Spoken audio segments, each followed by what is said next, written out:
Assalamualaikum warahmatullahi wabarakatuh. Isu LGBT kembali hangat diperbincangkan masyarakat. Namun, bagaimanakah sebenarnya pandangan agama Islam terhadap perilaku LGBT? Bagaimana pendapat para ulama tentang ini? Dalam Al-Quran, perilaku ini digambarkan telah terjadi sejak masa Nabi Lut alaihi salam. Allah subhanahu wa ta'ala mengutus Nabi Lut ke suatu kaum di kota Sodom, sebelah selatan Laut Mati yang terletak di perbatasan antara Palestina dan Yordania.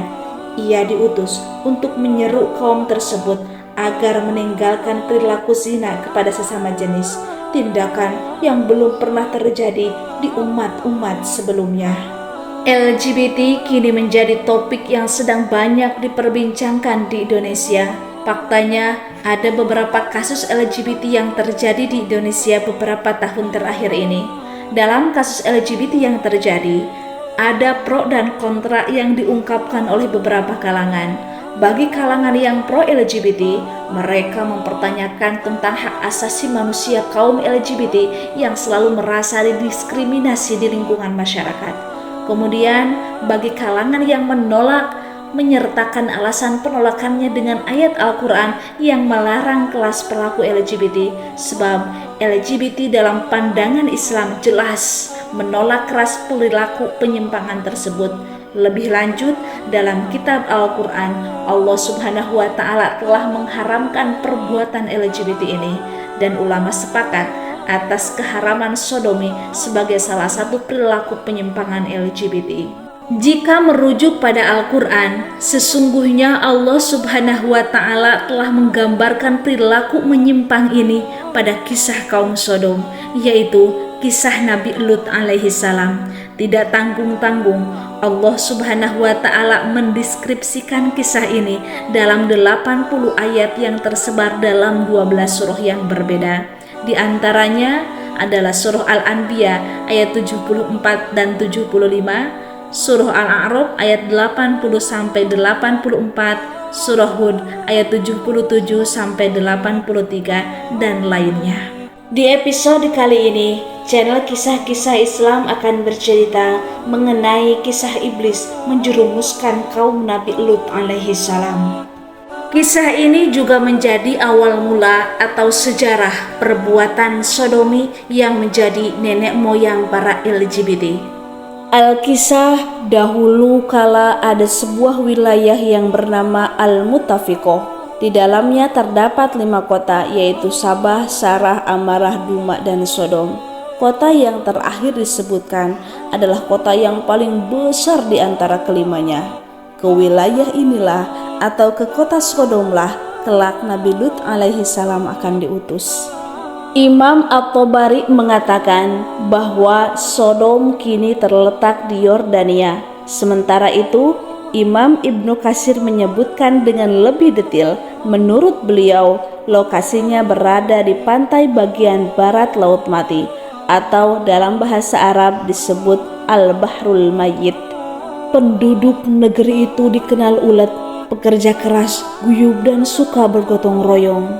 Hingga suatu waktu, terjadilah sebuah peristiwa yang akan mengubah takdir mereka selama-lamanya. Mari kita simak ceritanya.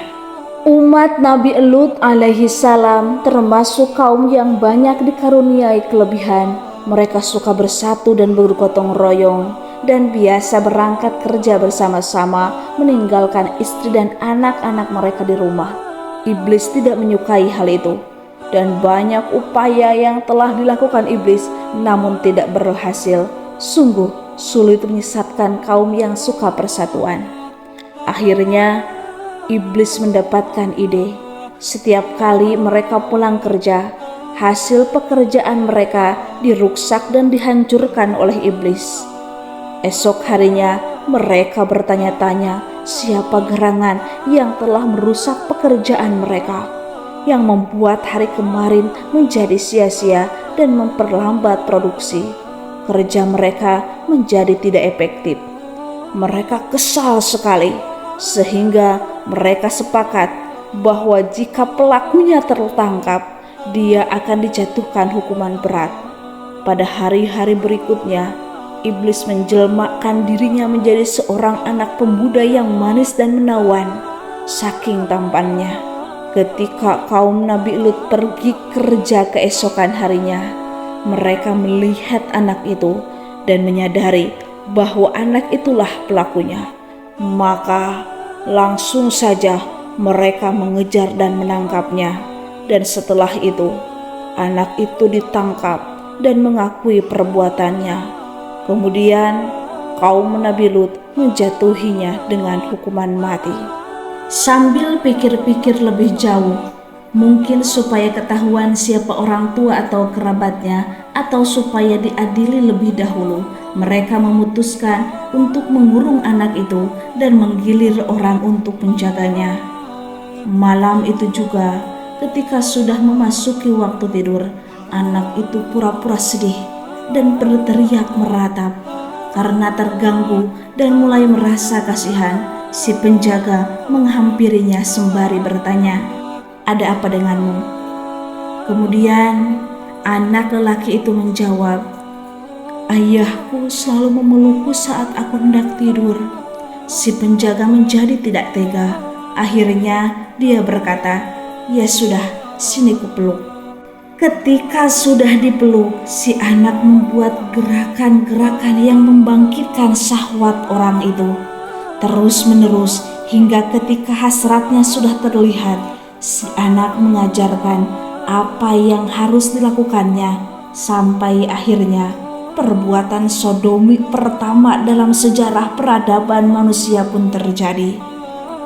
Pagi harinya ketika dia bangun, anak itu sudah tidak ada.